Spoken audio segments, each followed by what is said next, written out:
નમસ્કાર બાળકો, કેમ છો બધા? મજામાં ને? તો ચાલો આજે આપણે ધોરણ 9 એમાં હિન્દી વિષય વિશે ભણીશું. હિન્દી વિષયમાં પાઠ 5 જેનું નામ છે સ્વરાજ્ય કી નીંવ. સ્વરાજ્ય કી નીંવ એનો અર્થ શું થશે? તો કે કોઈ પણ કાર્યની શરૂઆત કરવા માટે, સારું કાર્ય હોય તો એની માટે શરૂઆત કરવી. એના લેખક છે विष्णु प्रभाकर. उनका जन्म मिरनपुर गांव में, जिले का नाम है मुजफ्फरपुर. अब हम उन्होंने कौन कौन से साहित्य स्वरूप में लेखन कार्य किया है उनके बारे में हम जानकारी प्राप्त करते हैं. तो इनमें हम देखें तो उन्होंने कहानी, उपन्यास, नाटक, जीवनी, एकांकी, संस्मरण, रेखा चित्र आदि साहित्य के स्वरूपों में उन्होंने बहुत सारा साहित्य लिखा हुआ है. अब उन्होंने प्रमुख रचनाएं कौन कौन सी है ये भी हम जान लेते हैं. तो इनमें हम देखें तो ढलती रात स्वप्नमयी वो उनका उपन्यास है. संघर्ष के बाद वो उनकी कहानी है. नव प्रभात और डॉक्टर ये दोनों उनका नाटक है. प्रकाश और परछाइयाँ, 12 एकांकी और अशोक ये तीनों उनके एकांकी संग्रह है. जाने अनजाने ये उनका संस्मरण और रेखा चित्र है. आवारा मसिया जो सरस्वती चंद्र की जीवनी एटले के एना जीवन, शरद चंद्र की जीवन विषे बधु लखेलू छे. आदि उनकी प्रमुख रचनाएं हैं. लेखक ने प्रारंभिक कक्षा अपने गांव में पूरी की और उच्च कक्षा के लिए वो हिसार में गए थे. कई वर्षों तक पंजाब में सरकार की सेवा करने के बाद वो 1974 में दिल्ली आ गए रहने के लिए और दिल्ली में रहकर पूर्ण समय साहित्य सेवा में वे लग गए थे. विष्णु प्रभाकर की रचना में हम देखें तो प्रारंभ में जो उन्होंने जो रचनाएं लिखी थी उनमें स्वदेश प्रेम, राष्ट्रीय चेतना और समाज जागृत यानी अथवा समाज को सुधारने ऐसा प्रमुख स्वर उनमें है. स्वतंत्रता प्राप्ति के बाद उन्होंने आकाशवाणी दिल्ली केंद्र में नाटक निर्देशक की भूमिका निभाई है. बाद में स्वतंत्र लेखन को अपने जीविका का साधन बना लिया था उन्होंने. अब हम इस पाठ के बारे में थोड़ी सी जानकारी प्राप्त करते हैं. तो इस एकांकी में लिए आज ये तो अपना एक नाटक है. इस एकांकी में स्वराज्य की नींव में प्रथम स्वतंत्रता संग्राम 1897 में यानी लक्ष्मीबाई के त्याग और संघर्ष के बारे में हमें बताया है. स्वराज्य की नींव रखने में देश की स्त्रियों का भी महत्वपूर्ण भूमिका रही है. इस एकांकी के जो पात्र है सभी वो स्वराज्य की नींव के पत्थर है, जिनके त्याग, बलिदान, तपस्या के द्वारा भले ही हमें स्वराज्य प्राप्त नहीं हुआ, लेकिन स्वराज्य की नींव का पत्थर बनकर हमें जनमानस के देश प्रेम या नव जागरण को भावना जगाने में यह अपनी सार्थकता समझते थे. तो अब हम इस पाठ के बारे में अभ्यास करेंगे. इस पाठ का पहला हम पात्र के बारे में जानकारी प्राप्त करते हैं. उनमें कौन कौन सा पात्र आता है? तो लक्ष्मीबाई, मुंदर, जुई जो लक्ष्मीबाई की सखी है, तात्या टोपे, रघुनाथ राव, सेना नायक आदि सब इस नाटक के पात्र है। હવે આપણે પાઠ ભણીશું। रंगमंच पर युद्ध भूमि का दृश्य अंकित किया जा सकता है। कैंप कहीं पास ही लगा हुआ है। महारानी लक्ष्मीबाई के तंबू का एक भाग दिखाई देता है। पर्दा उठने पर महारानी लक्ष्मीबाई अपनी सखी जूही के साथ उत्तेजित अवस्था में मंच पर प्रवेश करती है। दोनों लाल कुर्ती के सैनिकों की वेशभूषा में। હવે આ છે જ્યારે પડદો નાટક ભજવાતું હોય ત્યારે પડદો ખુલે છે ત્યારે જે એનું દ્રશ્ય હોય છે એની વિશે લેખક વાત કરે છે કે લક્ષ્મીબાઈ છે એ લાલ વસ્ત્રોમાં જાણે કે સૈનિકનો વેશભૂષા હોય એમાં એ અને એમની સખી જોઈ બંને ઉત્તેજિત અવસ્થામાં, ઉત્તેજિત એટલે એકદમ ભડકાઉ हुआ।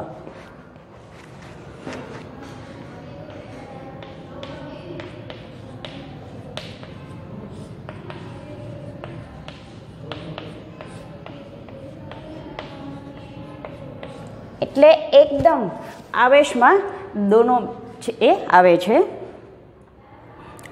હવે लक्ष्मीबाई कहती है, मेरे देखते देखते क्या से क्या हो गया जूही। એટલે એમની સખી જે જૂહી છે એને કહે છે કે મારા જોત જોતામાં આ બધું શું થઈ ગયું એમ। ઝાંસી, કાલ્પી, ગ્વાલિયર કहाँ ગए? આ બધું છે શા માટે કહે છે? તો કે એ બધું છે એ યુરોપિયન પ્રજાના હાથમાં આવી ગયું હતું, અંગ્રેજોના હાથમાં। એટલે કહે છે કે ઝાંસી, કાલ્પી, ગ્વાલિયર આ બધું ક્યાં ગયું એમ। परंतु मंजिल है कि पास आकर भी हर बार दूर चली जाती। मंजिल, मंजिल એટલે લક્ષ્ય।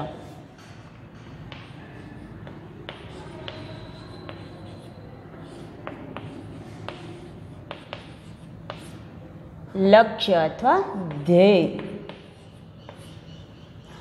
પોતાનું જે લક્ષ્ય છે એ પાસે આવે છે અને પાછું દૂર ચાલી જાય છે।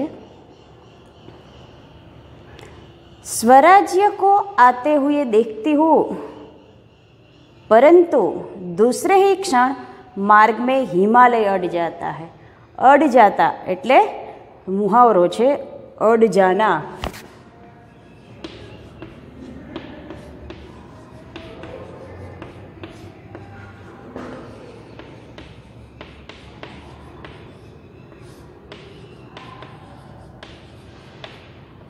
અડ જાના એનો અર્થ થશે રૂકાવટ બનના।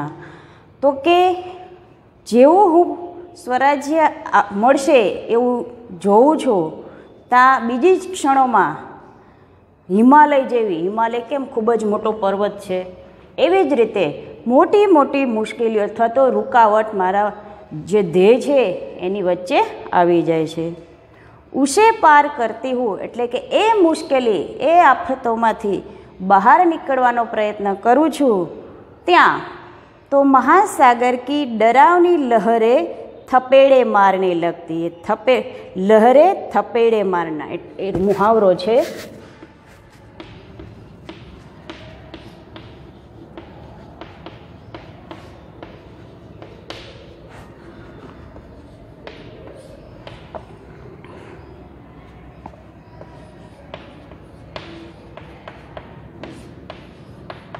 तो लहरों का किनारे से टकराना।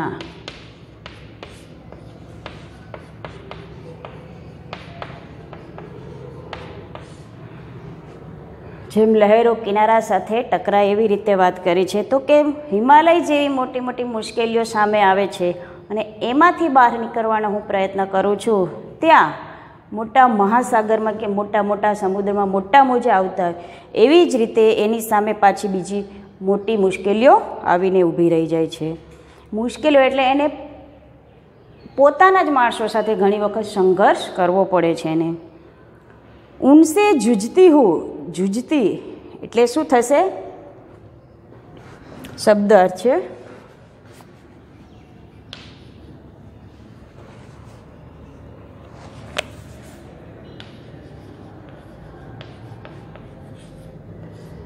જુજતી એટલે લડતી યા સંઘર્ષ, એટલે ઘણી વખત એની સાથે સંઘર્ષ કરું છું, એની સાથે લડું છું. ત્યારે તો નાવિક સો જાતે, એટલે ઘણી વખત પોતાના માણસો એ શું કરે છે, સૂઈ જાય છે, એટલે ઊંઘી નથી જતા, પણ જે પોતાનું ધ્યેય, જે પોતાનું લક્ષ્ય છે એ ભૂલી જાય છે. દેખો જુહી ઉધર ક્ષિતિજ પર દેખો, સ્થિતિજ એટલે કે જ્યાં ધરતી અને આકાશની બંને જાણે કે મળી ગયા હોય એવી આપણને આભાસ થાય, એવું આપણને દેખાતું હોય છે કે ત્યાં છેટેથી કે ધરતી અને આકાશે જો બંને અડી ગયા છે, એને કહેવાય સ્થિતિજ. कैसे लप लपाती हुई लपटे उठ रही है, लपटे એટલે જ્વાલા.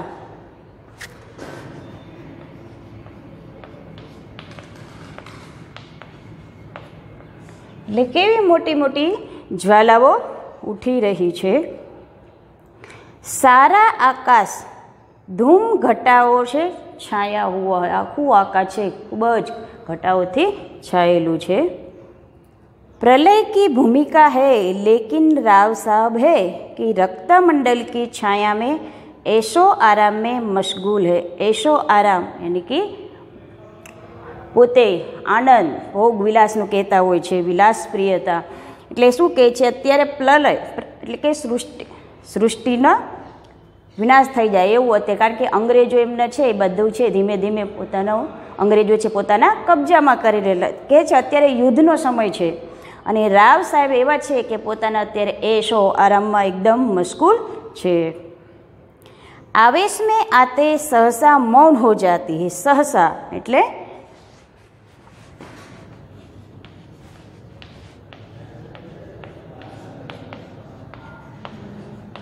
સહસા એકદમ પહેલાં આવેશમાં આવી જાય છે અને પાછી અચાનક, સહસા એટલે અચાનક પાછી મૌન થઈ જાય છે, એટલે કે एकदम चुप થઈ જાય છે. જુહી કુછ કહને કે લીએ મુંહ ખોલતી હૈ, એની સખી છે જે જુહી એ કાંઈક બોલવા માટે મોઢું ખોલવા જાય છે.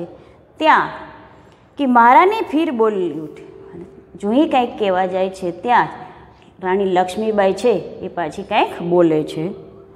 જુહી જુહી मैंने प्रतिज्ञा की थी कि मैं अपनी झांसी नहीं दूंगी.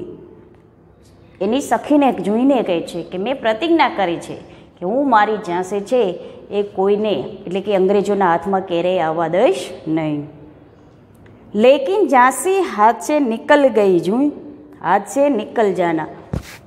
મુહાવરો જોઈએ.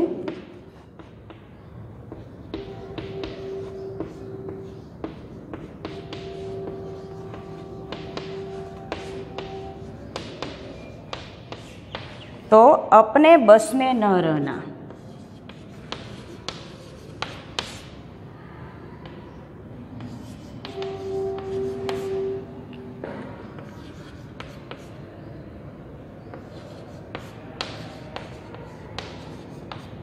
એટલે કે પોતાના હાથમાં નથી રહ્યું.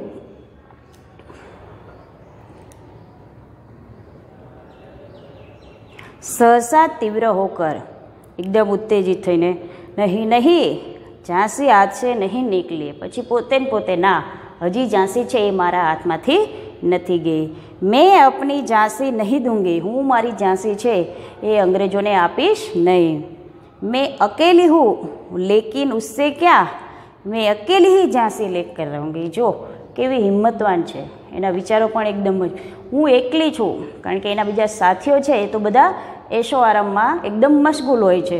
એટલે કહે છે હું એકલી છું, તો એમાં શું થઈ ગયું, ભલે હું એકલી હોય તેમ છતાં છે હું આ ઝાંસી પાછી મેળવીને જ રહીશ. પછી જુહી કહે છે કોણ કહેતા હૈ આપ અકેલી હૈ મહારાની, એની સખી વાત કોણ કહે છે તમે એકલા જ છો એમ. મહારાની આપ તો ગીતા પડતી હૈ ફિર યહ નિરાશા કૈસી, એટલે કે તમે તો રોજ ભાગવદ્ ગીતા આપણે કહેતા હોય છે ને, તો કે તમે તો રોજ ગીતા વાંચો છો, તો પછી તમે એકલા કઈ રીતે છો એમ. लक्ष्मीबाई, मैं निराश नहीं हूँ, मैं जानती हूँ कि मैं झांसी लेकर रहूँगी. લક્ષ્મીબાઈ કહે છે કે હું નિરાશ નથી થઈ ગઈ, હતાશ નથી થઈ ગઈ.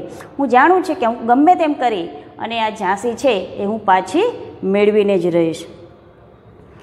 लेकिन क्या तुम नहीं जानती कि उस दिन बाबा गंगादास ने मुझसे क्या कहा था? बाबा गंगादास આપણે જો આ રાણી લક્ષ્મીબાઈ ટીવી સિરિયલ પિક્ચર બધું ઘણું બધું છે, તો એ બધું આપણે જોયું હોય અથવા તેની સમાજમાં ઘણું બધું સમાજ વિશે છે, એમાં ઘણું બધું લખાયેલું અથવા કહેવાયું છે, આપણે જાણીએ જ છીએ. અને તેમ છતાં તેની સરસ મજાની સિરિયલ અને પિક્ચર આ બે તો આપણે ટીવી પર જોઈ પણ શકીએ, જેથી કરીને આપણે યાદ પણ રહી શકીએ. તો કહે છે એ વખતે બાબા ગંગાદાસે રાણી લક્ષ્મીબાઈને શું કહ્યું હતું? जब तक हमारे समाज में छुआछूत और ऊंच नीच का भेद नहीं मिट जाता, એટલે આપણે જોઈએ છીએ સમાજમાં ઊંચ નીચ આ બધા ભેદભાવ છે, છૂત અછૂત આ બધા, કે જ્યાં સુધી આ બધા ભેદભાવ છે એ દૂર નહીં થાય, જબ તક હમ વિલાસ પ્રિયતા કો છોડકર જન સેવક નહીં બન, એટલે જ્યાં સુધી આપણે બસ આપણે જ આપણા સુખમાં મશગુલ હોય, આ બધું નહીં છોડે અને આ બધું જો છોડશે પછી જ જો બીજા લોકોના એટલે કે જન લોકોને સેવામાં નહીં લાગે, ત્યાં તબ તક સ્વરાજ્ય નહીં મિલ શકતા, ત્યાં સુધી આપણને આ સ્વરાજ્ય છે એ મળવાનું નથી. વહ મિલતા હૈ કેવલ, જો આ સ્વરાજ્ય કેવી રીતે મળે એની માટે થઈને આપણે શું કરવું જોઈએ? તો કે વહ મિલતા હૈ કેવલ સેવા તપસ્યા ઓર બલિદાન છે. એની માટે આપણે ઘણી સેવા કરવી પડે, બલિદાન આપવું પડે અને એની માટે આપણે તપસ્યા પણ કરવી જોઈએ. આ બધું કરશું તો જ આપણને છે એ સ્વરાજ્યની પ્રાપ્તિ થશે. જુહી लेकिन महारानी उन्होंने यह भी तो कहा था कि स्वराज्य प्राप्ति से बढ़कर है स्वराज्य की स्थापना के लिए भूमि तैयार करना. भूमि तैयार करना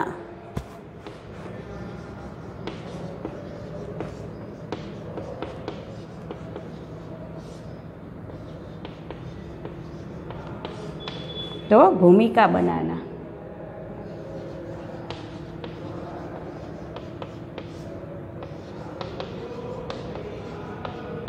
એટલે કે આપણે કોઈ પણ કાર્ય અથવા આપણું ધ્યેય પ્રાપ્ત કરવું તો પહેલાં આપણે એની ભૂમિકાને તૈયાર કરવી પડે. સ્વરાજ્ય કી નીવ કા પથ્થર બનના, એટલે પહેલાં આપણે સ્વરાજ્ય મેળવવા માટેનું પથ્થર એટલે કે જે શરૂઆત આપણે સારા કાર્યની કરવી પડશે. સફળતા ઓર અસફળતા દેવ કે હાથ મેં હે. દેવ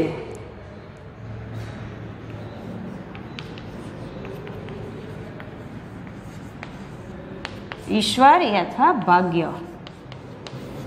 સફળ થઈએ ના થઈએ, સફળતા મળે એ તો ઈશ્વર અથવા તો આપણા ભાગ્યની વાત છે. તો બાળકો આજે આપણે અહીંયા સુધી પાઠ રાખીશું. હવે જે શબ્દાર્થ લખેલા છે બોર્ડ ઉપર એ બધા તમે તમારી નોટમાં લખી નાખજો. Thank you.